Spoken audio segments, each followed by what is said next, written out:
Well, we wanted to do a historical top 50 of chess players of sort of all time, and to do that, we are using the statistics by Jeff Sonax, who has created a site called Chess Metrics. We've gotten some help from Frank Hofmeister, who is a well-renowned chess historian, but then we have still kind of added our own touch. And it's always going to be subjective, and there's no correct answer. I hope you guys enjoyed, and I hope you agree with every single ranking, because usually when you publish lists, what could go wrong? Who would disagree with anything? But yeah, it's been fun, and I hope you like it.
The 2021 Chess Tour will be the first time the world's best chess player is determined over a full online season. This tour will not only reinvent the sport, it will also reinvent how chess is broadcasted to a wide audience. To do so, we will create an amazing show. We are now looking for the best English-speaking talent out there to be a part of this. You will be instrumental in making chess interesting and exciting entertainment, also for viewers with only basic chess skills. You will fill this studio with drama and enthusiasm when you give a global audience the excitement, time trouble, the genius moves, and the inevitable blunders. Can you see yourself as part of this team? Do you want to be part of building something never before seen in chess? Send us a screen test and show us some examples of the work you are most proud of.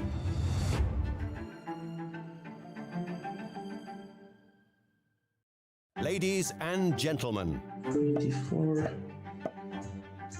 and 8. Okay, good game, Alireza. I mean, I just was way out of shape, but he deserves full credit. One of the most popular Chess24 formats is back now. The tournament where top players not only battle it out on the board, but stream their thoughts live as they play. 8 qualifying tournaments with 8 players each. Only 1 winner per qualifier. The 8 winners will play against 8 Super GMs in the final of the Banter Series. Awesome prizes for the winners. Plus, the top 2 players qualify for the next Magnus Carlsen Chess Tour. Watch it all on Chess24.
Well, we wanted to do a historical top 50 of chess players of sort of all time, and to do that, we are using the statistics by Jeff Sonax, who has created a site called Chess Metrics. We have gotten some help from Frank Hoffmeister, who is a well-renowned chess historian, but then we have still kind of added our own touch. And it's always going to be subjective, and there's no correct answer. I hope you guys enjoyed, and I hope you agree with every single ranking, because usually when you publish lists, what could go wrong? Who would disagree with anything? But yeah, it's been fun, and I hope you like it.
Okay, so we're back at it.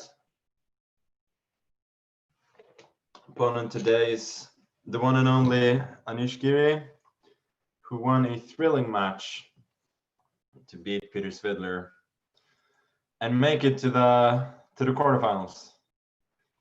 So without further ado, let's get the games going. We're going to play d4, and in the first game, probably going to see some kind of Queen's Gambit here, I think. But understandably, since I made him wait for a couple of minutes to get going, he's gonna make me wait a little bit as well. Little mind games, you know. He goes for the Ragozin, as he has done many, many times. What is my idea here? Okay, let's play e3. Let's see if he studied this. I can tell you for sure that I haven't. I think he faced this against Ivanchuk, if I'm not completely mistaken. Queen c2 is a bit stupid, but I guess it's kind of a waiting move. Otherwise, you probably would move the f1 bishop, and then you would sort of lose a tempo. Okay, now after knight c6, I don't know what to do.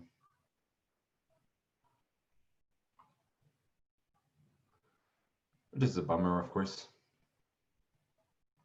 Okay, I'll go a4. Traditionally, I don't think he like really punishes ambitious opening play. So I think there is some chance that I could get away with this. Now, obviously, the intention is to go bishop a3 next. And if cd4, I go cd4, and I hope that the weakening of the b4 square is not that big a deal. dc4, obviously, I develop the bishop in one go. And if b6, yeah, so rook e8, having all that in mind is a very logical waiting move. I think I'll take on d5.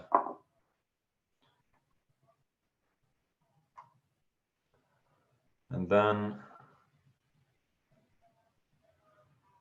probably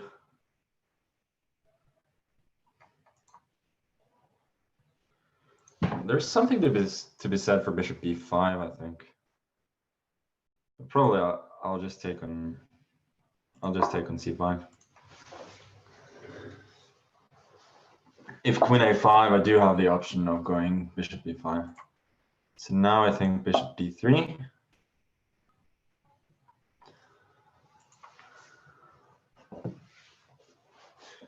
And if it does take, on c5, I think I would have been greedy and taken the pawn on h7. And now, speaking of greedy, I think I should be consistent and defend this pawn. He does have some play with bishop g4, but I was hoping that I could just castle then.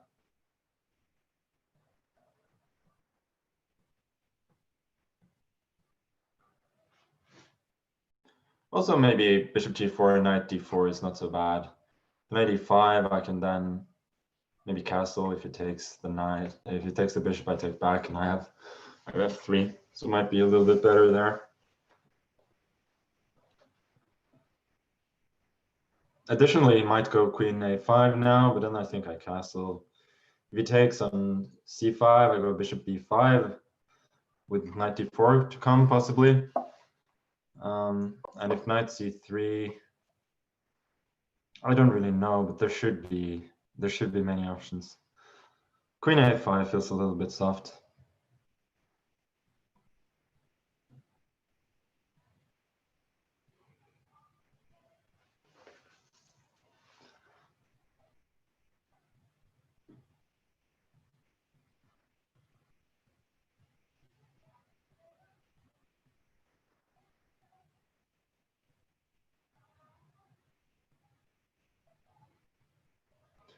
It's getting short on time.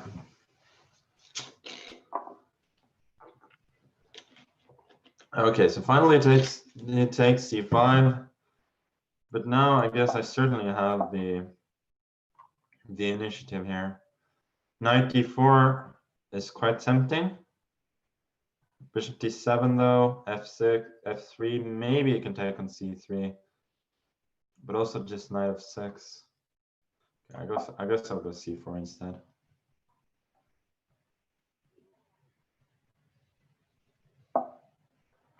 Oh, a6 was unexpected.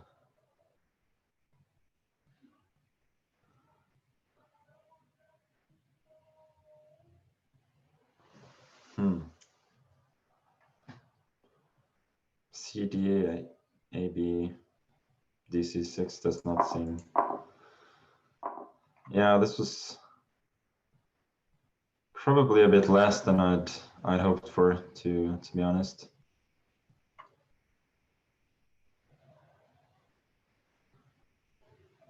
I'm finding it a little bit hard to coordinate my forces in a way that I like. Bishop d7 is coming next. Okay. Yeah, probably he handled this. He handles this well with a6. Okay, I should speed up a bit. Okay, queen d1. Now I'm not better anymore. He's absolutely fine.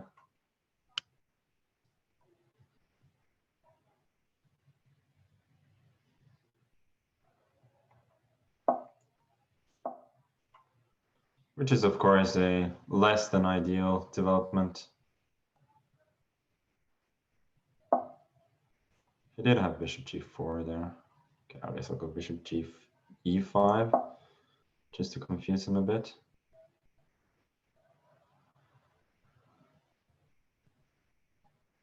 He could take a4, but I took d5. I don't think that's a disaster.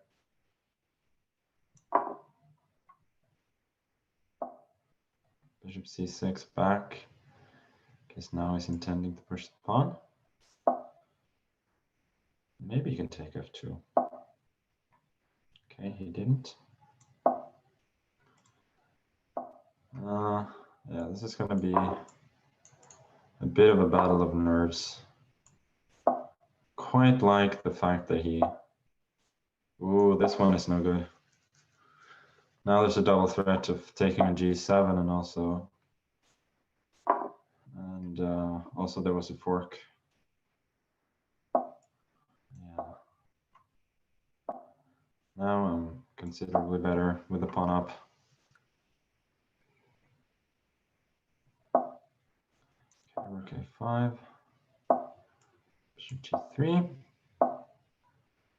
Knight b4. I think he's losing that pawn now. Rook b8 cannot be played because of the pin. I just take an f7. So now he's 2 pawns down, and that should be plenty for me to win the game. Okay, we'll push e4. Knight e7. Don't go f4, maybe. Knight e8. It's a lot better. Okay, 8.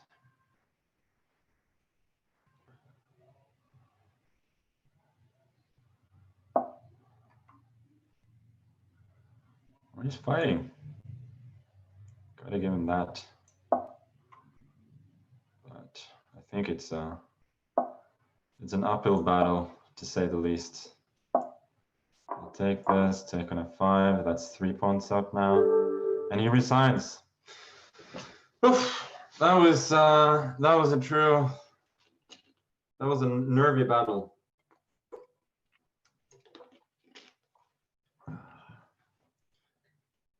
But yeah, I just managed to pull it off. Guess we both played a tad too slowly, and then all of this happened. So eager to get back in it. Going knight f3 before I can even sit down. Okay, that's noted. That is noted. Oh. He's just on the anti-Grunfeld thing that he was doing against Svidler. Okay, so enough h6. Then this time I'm gonna go a6 instead. Now let's see what he's got in store. Yeah, so h3. It's what I did. What I did myself against Fabi, and also I think what Anish played against me.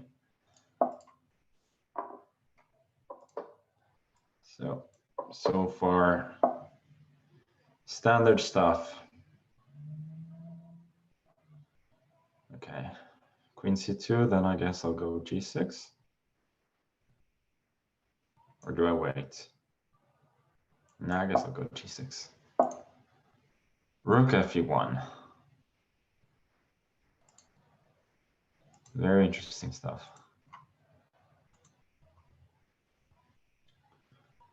So maybe his plan is to, because one plan for black here is to go Queen E7 at some point and then reroute the knight from E8 to D6. So maybe his point is sort of to preempt that by hinting at E4 once I start doing those things.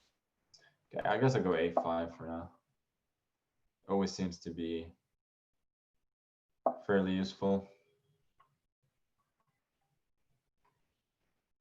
Okay, we'll go Rook Fe8. Just wait a bit, try and keep him guessing.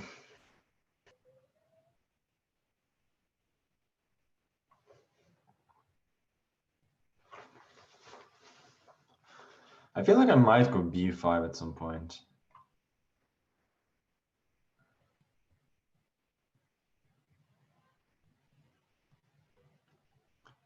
But it's a little bit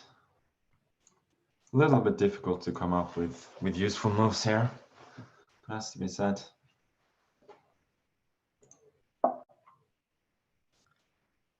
Yeah, knight A4. Once that comes, I think I should jump in. If he takes twice, there's bishop B3. So he takes once, he goes knight D2.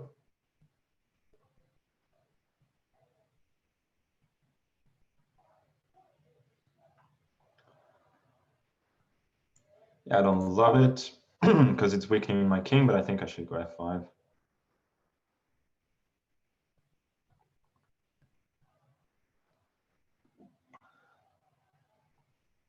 And it is sort of a Caracan French structure with colors reversed, which sort of suggests that it's something where, like, if you were playing black, you would be pretty happy, but with the white pieces, it feels like it's probably a bit too soft in order for getting a serious advantage. Maybe if I'd gone A4 there, he had some initiative with knight C4. All of the rook endings are a bit worse, but I think here just going B6 and then C5, I'm completely fine. So wherever he moves his rook now, I'm going to go C5.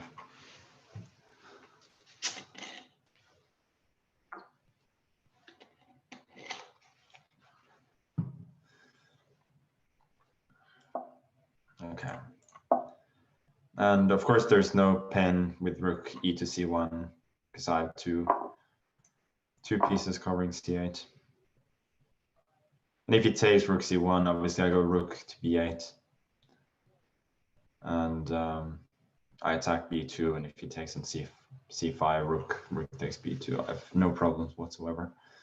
You probably will go rook C2 then, but then I bring the king into the game, and I have absolutely no worries.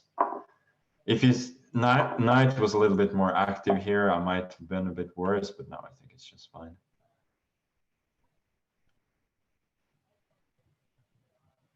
There was maybe also rook D8 there, which could be considered. Okay, so I do have the plan of going bishop. No, the bishop is not coming to B1. That's protected by the knight.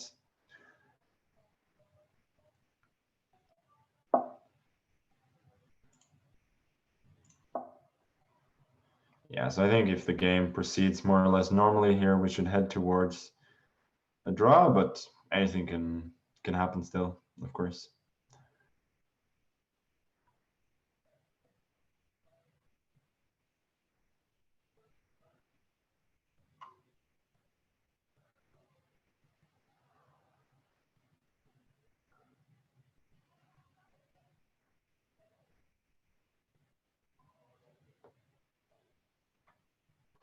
Yeah, he's thinking a lot here because I feel as though he doesn't really find the whole position very promising. I don't even need to go to c6 though.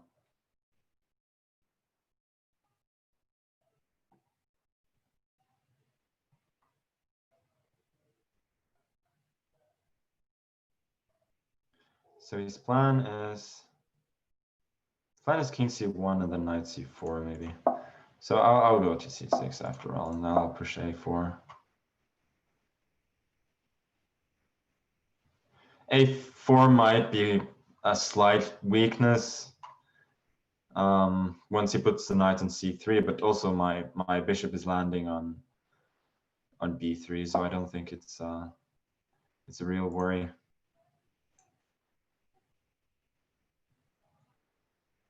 Okay. I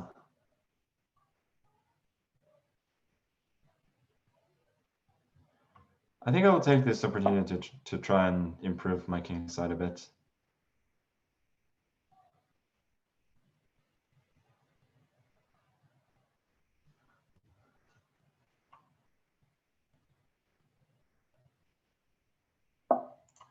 Yeah, so bishop b3, and now h5, and I want to go h4 to get a bit of a clamp here. And he's very solid, of course, but I do think he's a little bit worse. Now I go g4, I believe. Or is g4 any good? No, I think g4 is good. Because he has such problems with his king here.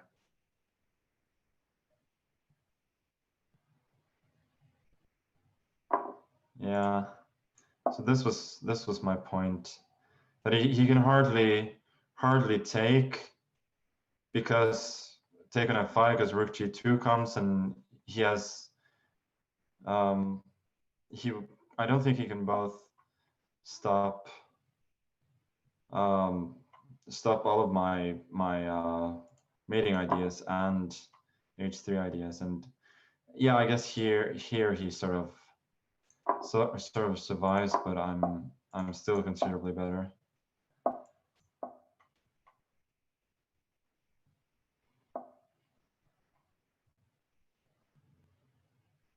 Okay. Maybe I'm not a lot better actually. It's kind of improving his pieces and making it difficult for me to progress. I really need to push that guy to h4. Sorry, to h3.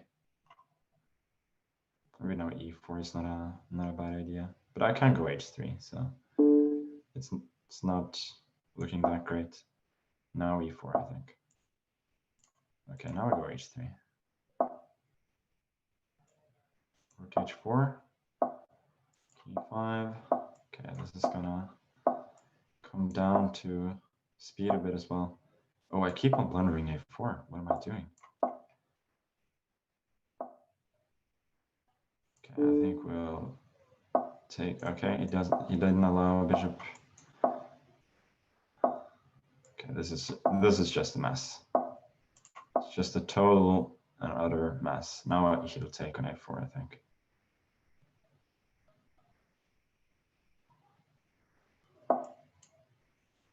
Okay. Let's go king f4 first.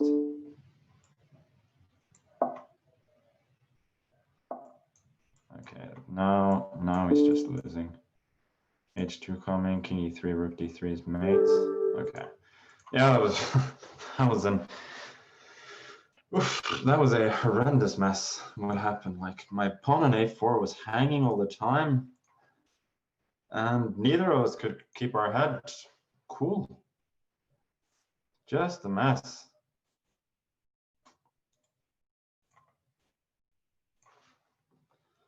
But it's a 2-point lead. Let's calm down and be happy with that.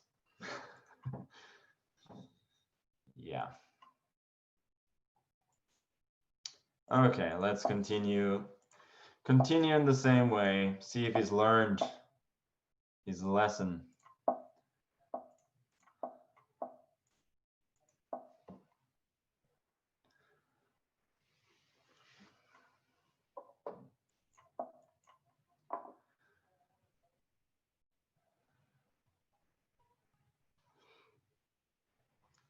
This obviously speaks volume of my dearth of ideas in the opening against Anish. C6, however, that's pretty similar to what I tried to do against Alireza in the last St. Louis Rapid and Blitz in the F3 Nimzo. So how about what happens if I go A5 now?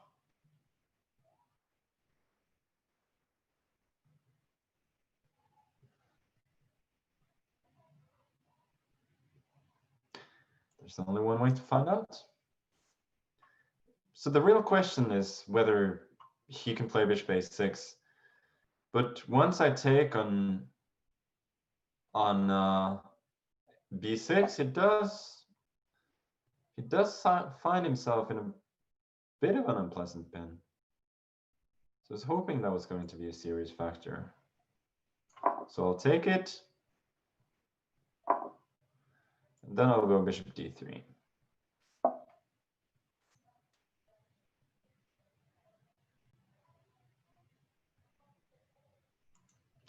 Let's see what he has in store.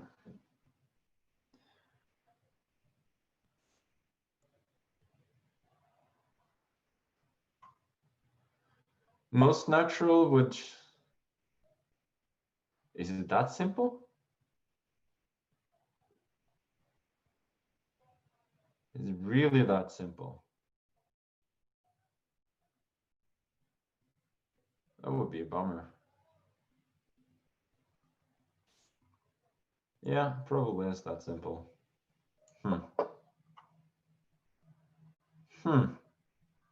You can go dc4 now, but I'm pretty happy with that. I go bishop c2, I sack the pawn, I go e4, e5, and at least in the blitz game, that looks like excellent practical compensation.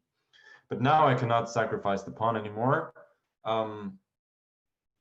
because the exchange of bishops would pretty much extinguish all my attacking potential. So now I gotta take the game more along positional lines.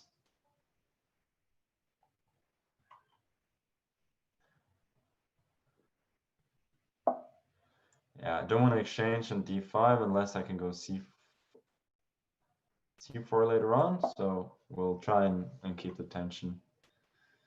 c5 is obviously a decent option now. I think maybe then I'll go bishop b2. And then he cannot win a pawn by cd4, dc4, because I go knight c4 if bishop c4, there's rook a8, and then I take back and I have some structural advantage. So I'm sort of hoping for the same as happened in the last Nimzo game that we played, that this bishop on b2 is going to be a very strong piece at some point. It's not opposed by an opponent bishop, and it's pretty easy to imagine a scenario where everything gets opened. Okay, so queen c7, that was missed, but I don't know if it's any good. I go knight d6, no? Yeah, I think just knight d6 is a pretty good move.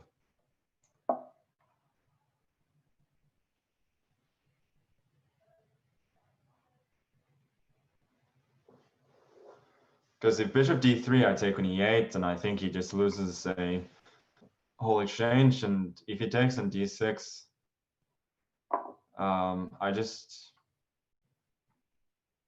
Should I exchange first? I guess probably not. But basically, regardless, I have 2 bishops against 2 knights, and I should have a comfortable positional advantage. I don't think he has any tricks based on b5, bishop b5, and queen b6 after he's taken on d4, cd4, because his knight on d7 can be captured, and I remain a full pawn to the good. So I think I'm just considerably better here from a positional point of view. Yeah, we'll just go back. Take on a1 with the queen. Yeah, that's why I took with the bishop on a6, because I didn't want to give him the file for free. And he can go e5 at any point. But the problem is that his problems are not really solved by that. Whenever he captures, now that he has got a5, I probably will take on a8 though, because I feel that now the position is more open. The a file doesn't matter as much. h5, I think, is just weakening. I go h3 to prevent knight g4 from happening, and if h4 happens at any point, I feel after things clear up in the center, that will probably be more of a weakness than a strength. So I believe I'm just much better here.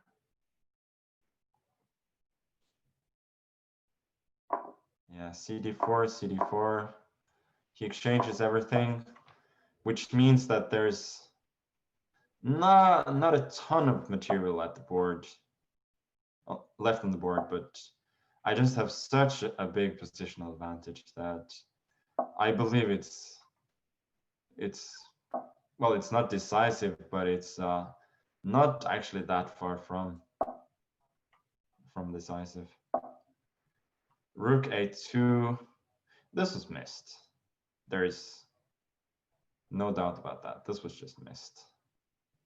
But I'm not majorly worried. My position is just too solid for him to really bother me. He cannot move either knight to e4 because I'll take an f6 or c5 with mating threats. And this also looks very suspicious. Bishop c5 followed by rook d8. Also bishop c3 and then rook d8. Probably that's even better. I'll give a check. Then I'll go queen b5.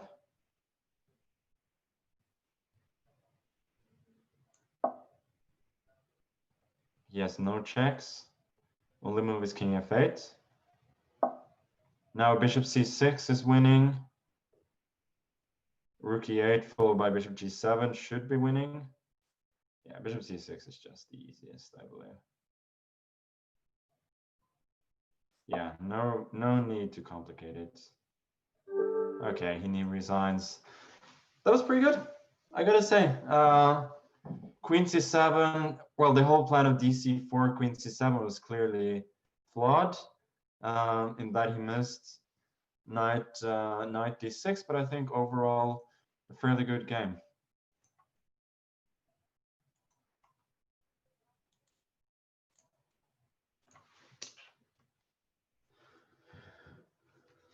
Okay. So up 3.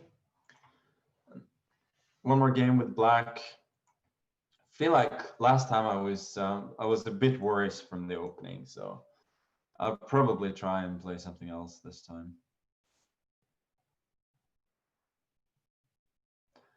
Yeah, he's taking a little break now.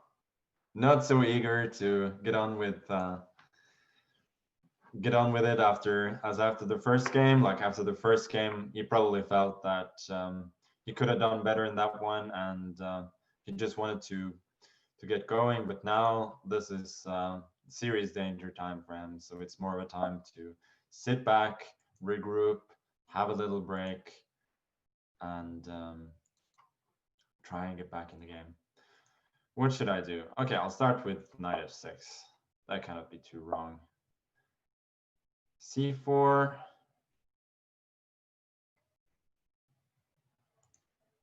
I'll play e6.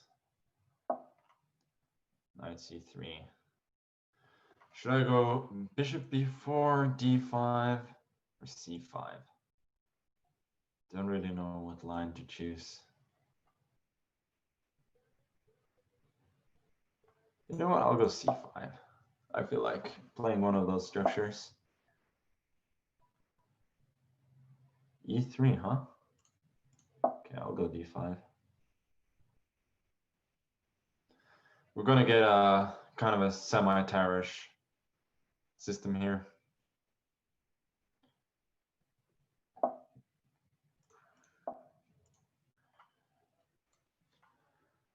Don't want to go along with the very most symmetrical lines here, so I'm playing a6 and giving him the opportunity to give me the Isolani.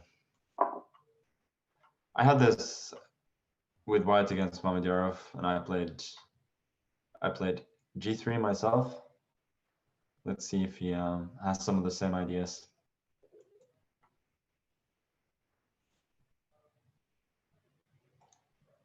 Otherwise, you could, of course, develop along the lines of bishop e2, then castles. And is this a pure transposition to the a6 Slav? Let me see. The a6 Slav is you go knight f3, e3. No, you go knight c3, a6, queen c2, e6, knight f3, c5, cd5, ed5, bishop e2, knight c6, and then castles. Okay, so it's a direct transposition, except the queen is on d1 rather than c2. Who that favors, I don't know.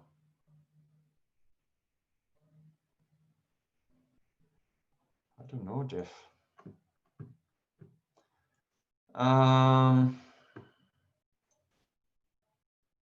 What to do? Let's go bishop g4.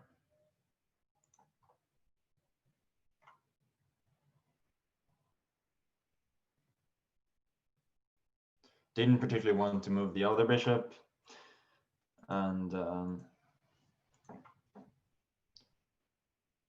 maybe I could have gone c4. Wasn't that convincing.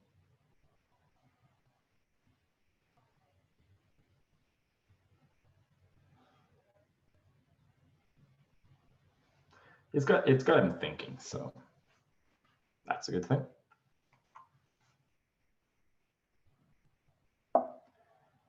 Clearly, we're in the first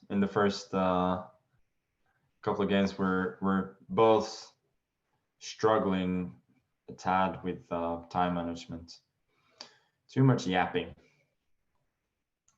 Okay, let me go rook c8. Just a little waiting move.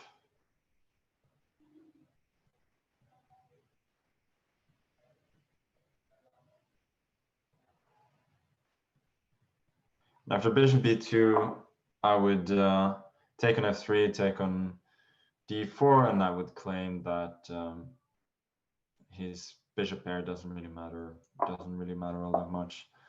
Okay, so now this is, I guess, not ideal, but at least I didn't have to. Okay, so now typically once they go knight h4, you gotta go bishop g6. If I take an e2, that feels a little bit too soft. So I could have taken an f3 and then bishop f3. That's basically the same position as we get in the game. Not sure if my way of playing this actually improved my prospects. Okay, I gotta go d4. Good or bad, I gotta do this. But I guess I'm playing for equality here for sure. No illusions anymore of trying to keep the game complicated, playing for a win and so on.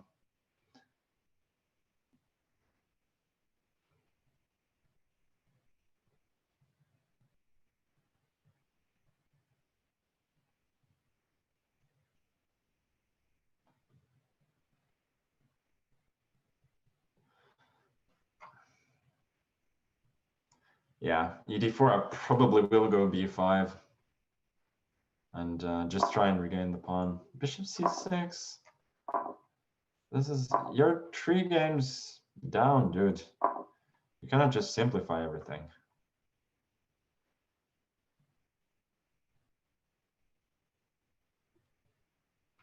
Like, I don't get it. I don't get it one bit. Maybe he thinks it's better here, but I don't really think he is. Knight c5, I take on d4. Knight a6 does not seem feasible because of queen d6. Well, there's queen b7, but nobody really plays that way. Yeah, I just take on d1, queen b6, and I'm absolutely fine. b4, I go a5, and no worries. Maybe after knight d7 is technically just a smidgen better, but here there's nothing.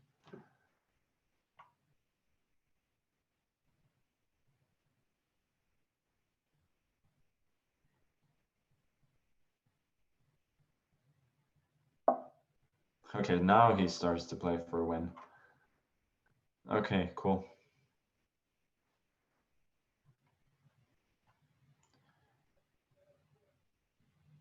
Let me go b4, try and improve those pawns a bit. Rook c6, I think there was counterplay with rook d1. And yeah, whenever, yeah, rook d8, d2, there's rook c8, so I gotta watch out for that. Okay, let's go. Queen d6, queen d5 next, possibly.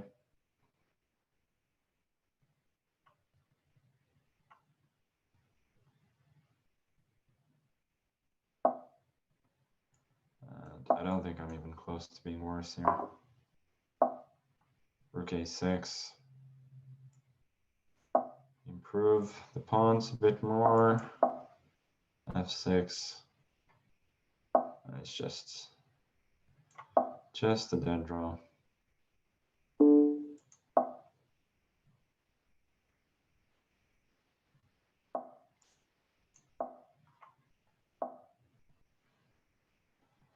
I feel like he's trying ever so slightly to be worse here, but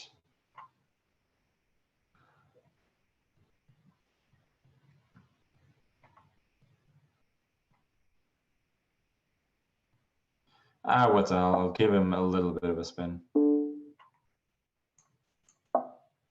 Just try and provoke him. You could have gone king d4 there, but yeah, he's not gonna get provoked at all. Okay. Just a dead draw.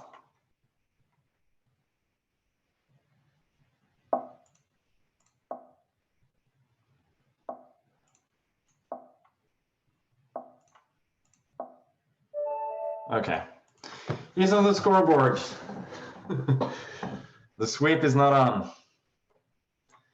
But we got 6 games to go, and I need 2 points to advance. So I'm still feeling pretty good.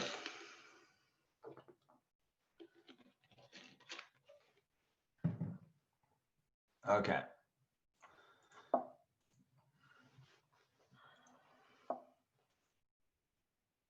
Yeah, let's play something else. The old London. Oh, he goes bishop f5. That's interesting.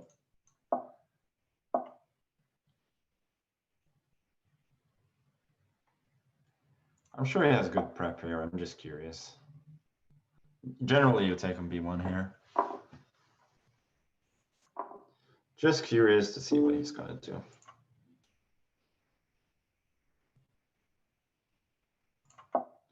So the whole point of taking on b1 is that you prevent your opponent from castling, which is obviously a pretty nice achievement. People go knight, no, they go knight d5 here.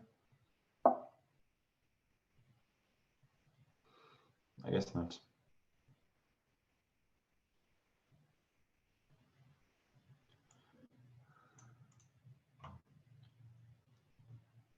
Whatever, I don't know what to do here, so I'll play by feel.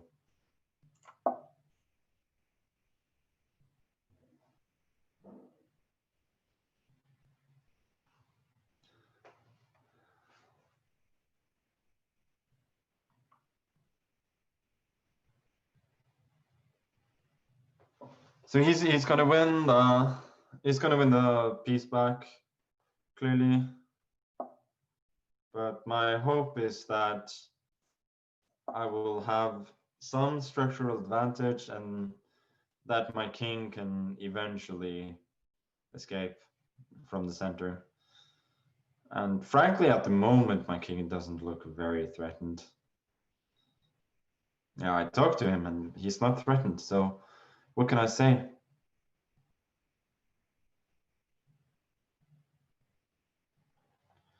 So my intention is, if, let's say, knight d5 or something, then my intention was basically to, yeah, just to go bishop g2, let him take on f4 with whatever piece, go rook c1, pick up the pawn, and just claim to have some structural advantage.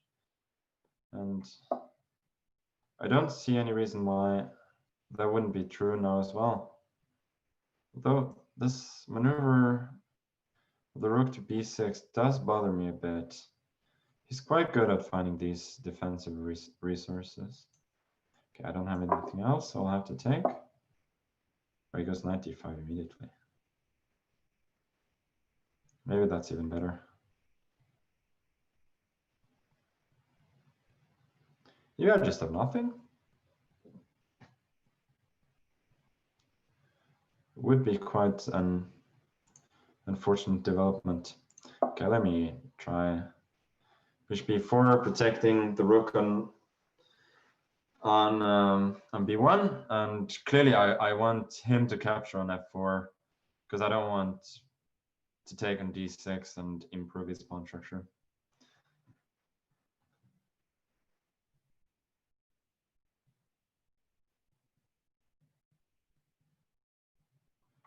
I think he will go rook b6.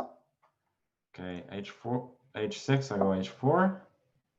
He wanted g5 to force my my bishop to make a decision there. It's really not easy to find a good way to defend against rook b8. Because what I would love to do is king d2 to c2, but then he would go with he would take on a3, and that thing is not actually protected. Okay, let me just for a second make sure that I don't blunder. King c1 is rook b2 possible. Rook b2.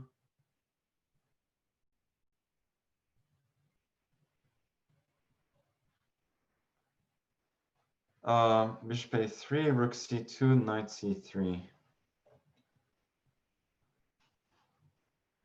Let me see. There's bishop takes c6 though. Yeah, okay, doesn't work for him. I'm still not sure what to do next. Maybe you can go rook b3, and if I go bishop c2, which is the logical response, then he would probably just take on b2, rook b2, bishop a3, and I don't have rook c2 anymore. Yeah, rook b3 is good. Maybe I have rook a4 though. There's knight b6 followed by knight c4. Okay, I'm not convinced. If now, of course, rook rook 8 to b5 would be a huge mistake because of bishop c2 trapping the rook. So it does have some questions to answer here, but I believe there should be some solution for him. But probably rook a4 was underestimated or missed by him.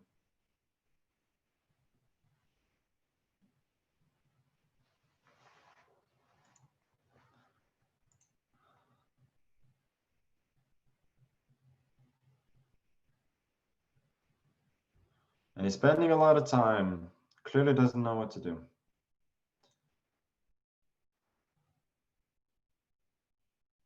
Which is good. I don't see what he should do either.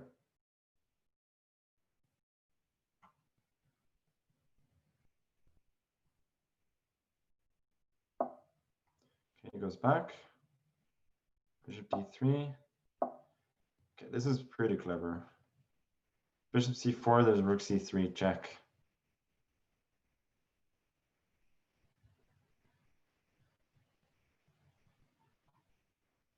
And then you can take an a3. So what if I take on d6 first? And what I'll do is I'll go bishop c2 and then I'll take on d6 and then bishop d3. That seems to be good. I think I'm winning a5.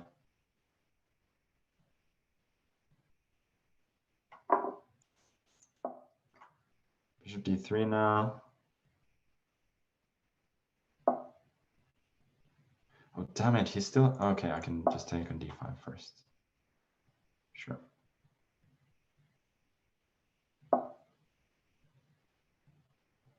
He does have some kind of play, though. Yeah, I think I'll just have to go for it. cd5, then he doubles his rooks. But I don't think it's quite sufficient. Go b4. Okay, he tries to run.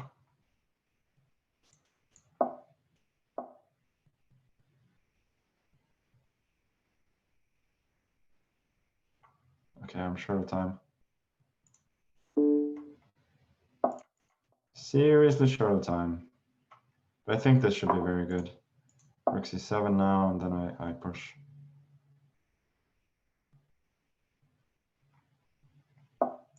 Okay. Yeah, this is not a perpetual.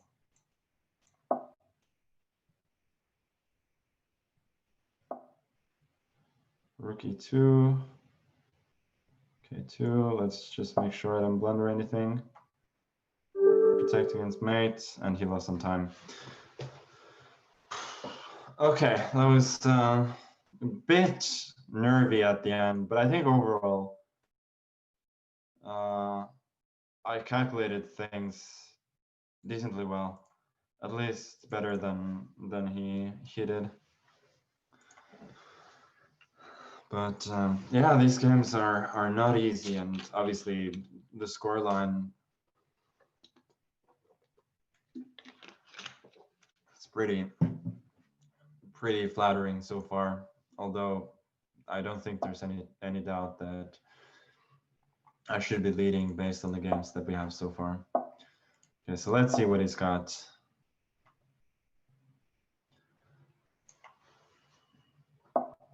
Okay, he goes for the old Italian.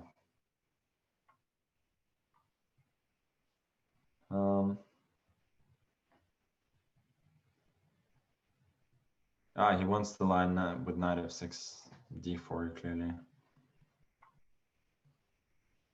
What should I do about that?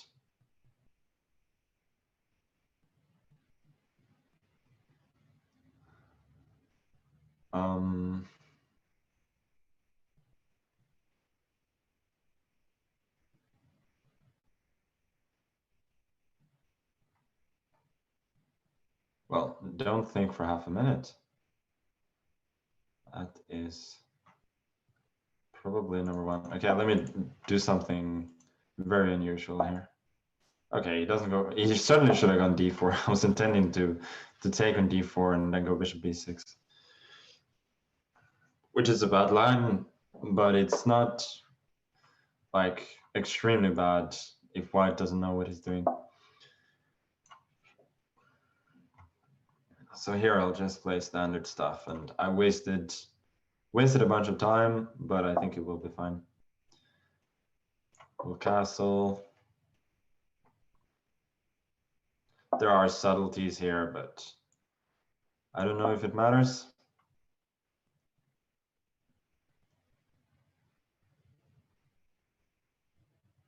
Really don't.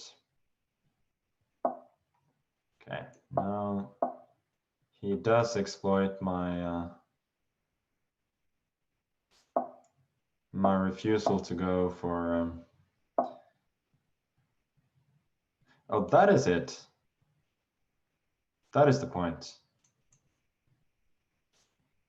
Then I've probably been a very silly boy by allowing all of this. That was the point. Okay. Don't think there's disaster quite yet, because the e5 can be answered by knight g4. But I am in some danger here.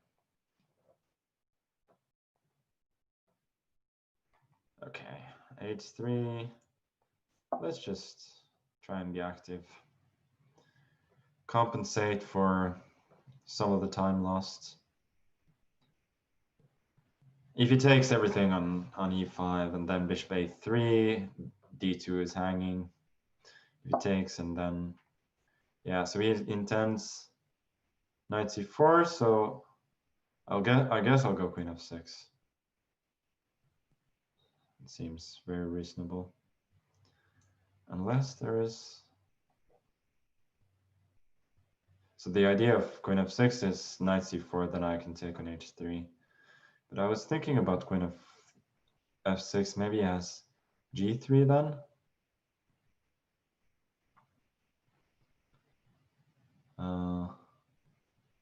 Yeah, whatever, we'll go queen f6. g3, I was hoping there might be some tactics along the lines of taking on d4 and so on. Okay, so he goes for queen d1 instead, which I guess is fairly clever.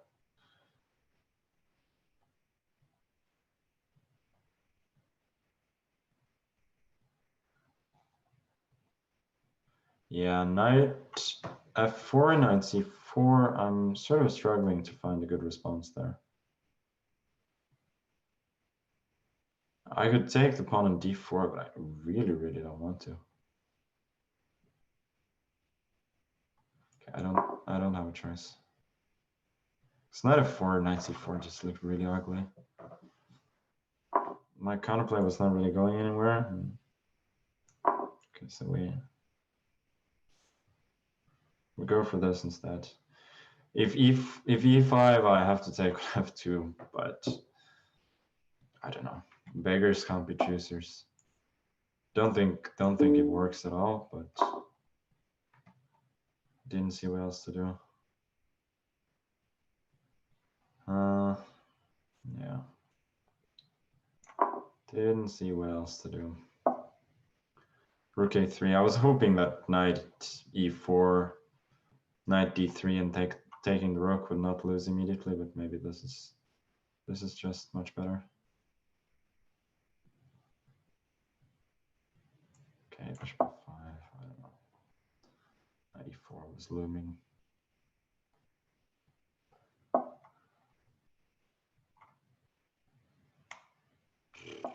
This is really bad.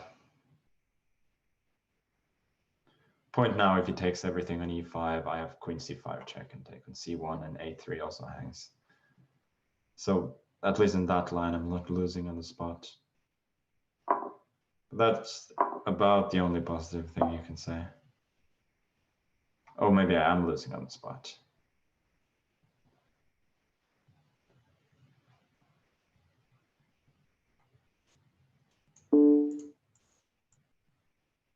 Yeah, no way to protect that knight, I think.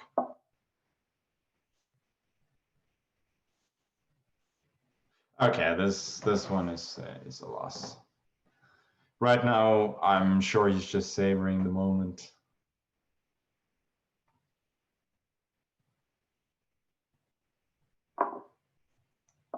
I mean, anything is winning. Bishop d2, bishop h6 as well was winning.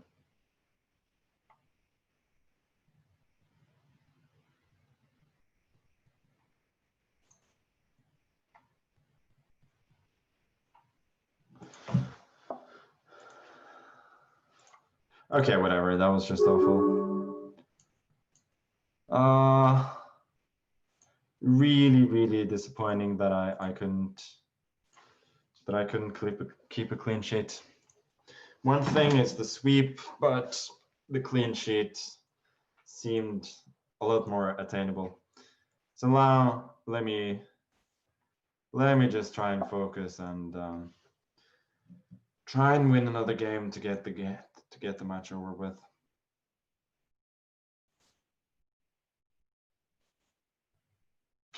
Yeah, pretty disappointing.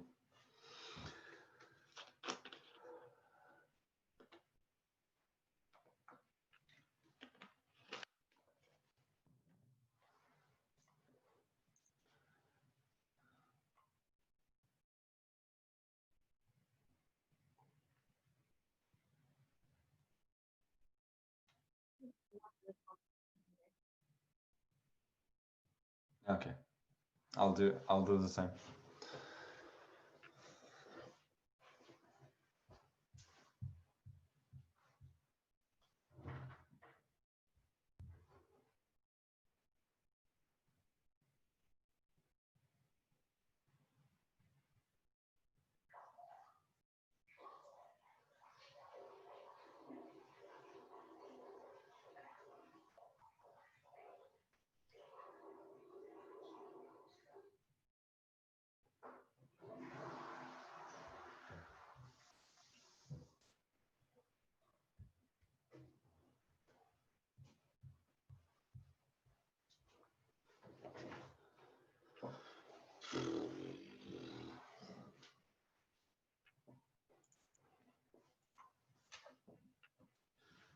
Dude is making me wait.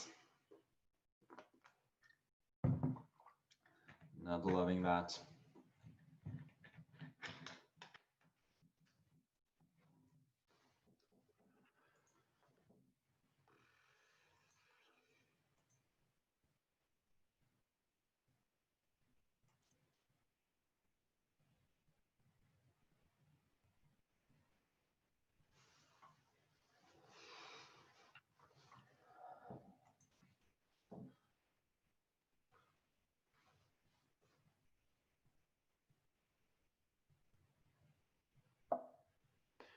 Okay, we're back on. And we'll see what he's got. Playing this silly line again. Oh, now he's playing fast.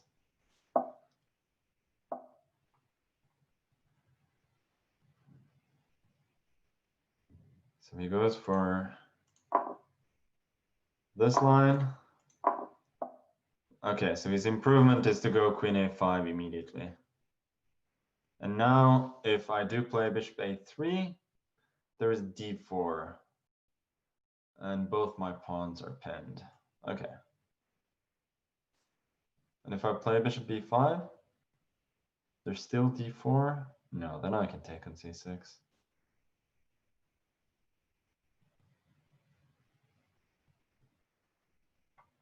Yeah, whatever. I'll go bishop e2. I didn't really think bishop b5 was too convincing.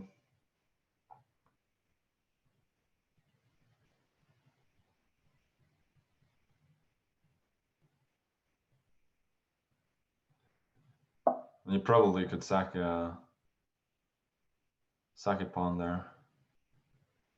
After d4, bishop c6, bc6, knight d4, and then maybe bishop a6. Looked a bit unpleasant, maybe. This one I just missed, though.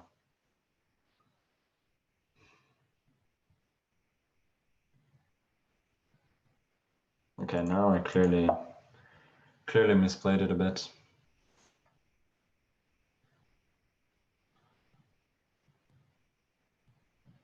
Okay, I need to actually study these openings rather than just playing them on a whim.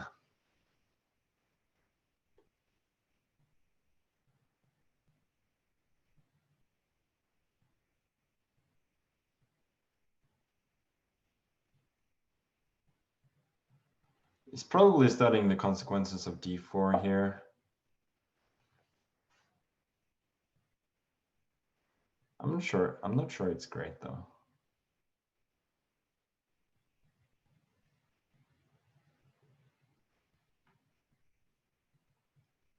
Okay, I'll put my mouth where the money is. Is that the expression?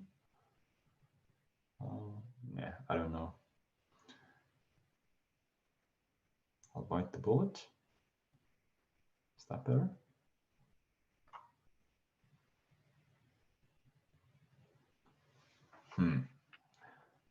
Okay, we'll take it. I don't see why I'm losing here, so. Bishop d3, bishop e3, bishop e2. Maybe rook takes e2 immediately was more dangerous. This one I'm sort of feeling that I should survive.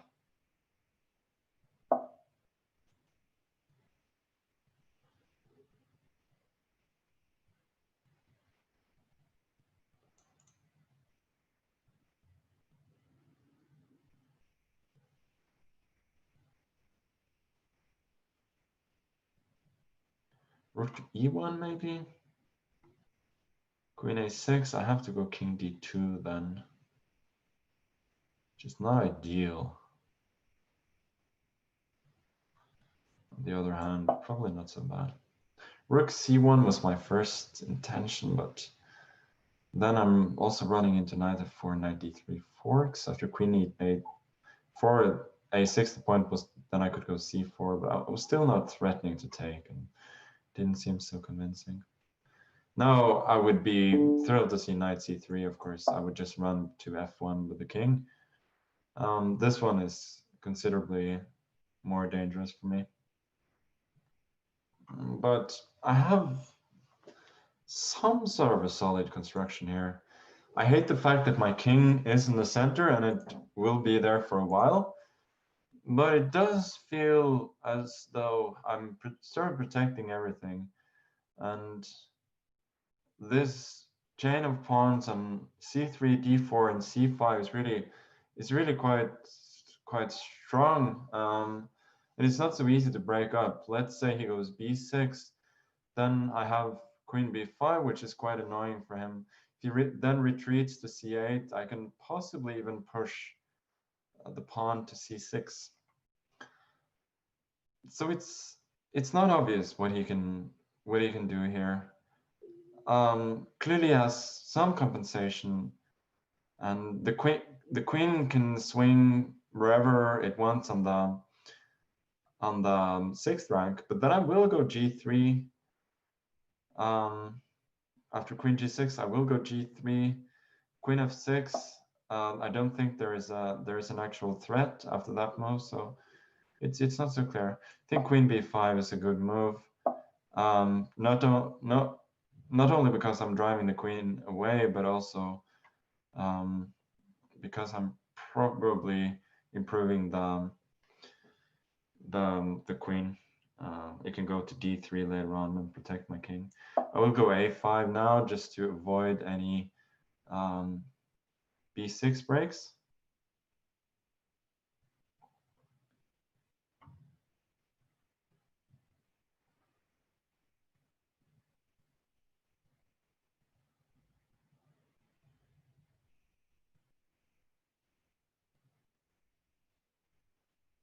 Yeah, this is really tense.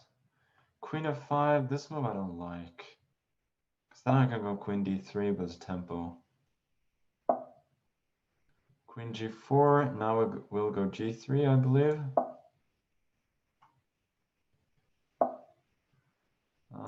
Now I think king c2 and then bishop d2 should be good. Okay, we go bishop d2 now. I think he has drifted a bit here.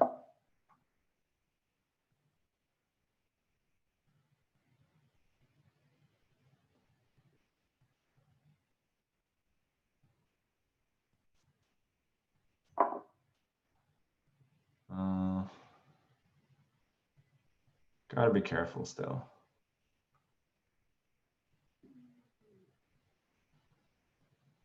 I should probably have included f3 before I go for this.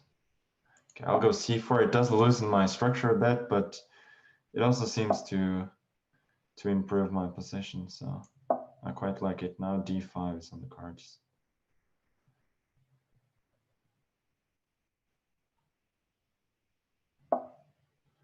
97. Don't think this does a whole lot. I just push. Queen c7. Now we go queen d4. This one I'm not too worried about. I just push a6. Okay, he lost some time, but the position was dead lost at this point. b6, I go c6, and he cannot even pretend to bother my king there. Okay, if my calculation is not way off, that concludes the match. And I gotta say it was a pretty tense match. But overall, I think I was a lot better. We were both short of time, and it felt like in some games he was sort of missing the critical moments. I'm very unhappy with the fact that I lost the game. As I said, I would have loved to keep a clean sheet, if not sweep him, but nevertheless, it's an emphatic score line against a very strong player. So I shouldn't be unhappy. Okay, I don't know who I'm playing in the semifinals, but yeah. So I'm being told that I'm playing Aronian next, which should be exciting. He played a thrilling match against Grischuk, which he won. So looking forward to that, and hopefully more to come in the next few days. Bye. Well, we wanted to do a historical top 50 of chess players of sort of all time, and to do that, we are using the statistics by Jeff Sonax, who has created a site called Chess Metrics. We've gotten some help from Frank Hofmeister, who is a well-renowned chess historian, but then we have still kind of added our own touch. And it's always going to be subjective, and there's no correct answer. I hope you guys enjoyed, and I hope you agree with every single ranking, because usually when you publish lists, what could go wrong? Who would disagree with anything? But yeah, it's been fun, and I hope you like it.